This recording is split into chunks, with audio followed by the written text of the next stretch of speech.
অভাবের সংসারে ছেলের মুখে দুমুঠো খাবার তুলে দিতে পারেননি।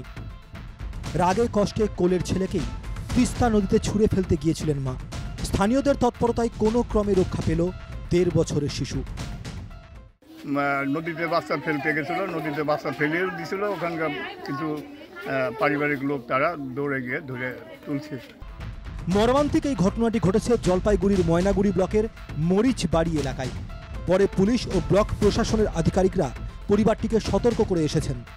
কতটা অসহায় বোধ করলে এই ধরনের একটা পদক্ষেপ নিতে বাধ্য হয় একজন মা। ওই যে করলাম না, সকাল থেকে খাওয়ার নাই, বাচ্চাটার দুধ নাই, কিছু নাই, ও উঠে ওর মতো চলে গেল কাজে। তখন আমি বাচ্চাটারে কি করবো? আমারই তো অশান্তি ভোগ করতে লাগে না। ও কয় কি আমার টাকা দাও, ও কয় কি কাঁদতেছে আমারে যে এলো আমার এলো দুধ নেই। আমি কই বাবা চ, আমি পালা পারি না, তোরা ফালাই দিয়ে চ। কেউ তো ঘরে একটু তাকায় দেখে না। আমার অশান্তি আমারই ভোগ করা লাগে। বাড়িতে খাবার ছিল না? না, খাবার ছিল না। অভাব বলতে যে কাজ করে ওটাই শেষ হয়ে যায়, কিছু রাখতে পারতেছি না। মানে ডেলি কাজ হয়? ডেলি তো কাজ হয় না, ডেলি কাজ হয় না। আমি আজকে 2 সপ্তাহ ধরে বসা।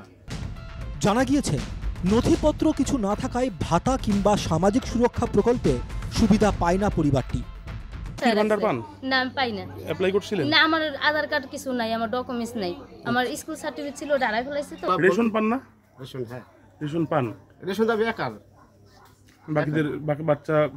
বাচ্চাদের রেশন পান না। গরিব মানুষের জন্য কেন্দ্র রাজ্য 2 সরকারের বহু সামাজিক সুরক্ষার প্রকল্প রয়েছে লক্ষ্মীর ভান্ডার। তবে সেসব সামাজিক সুরক্ষা প্রকল্প কি সবার কাছে পৌঁছে দেওয়া গিয়েছে? জলপাইগুড়ির ঘটনার পর আরও জোরালো হচ্ছে সেই প্রশ্ন।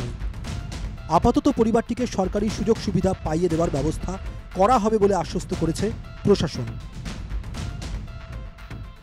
রাজীব মুখোপাধ্যায়ের রিপোর্ট, NKTV বাংলা।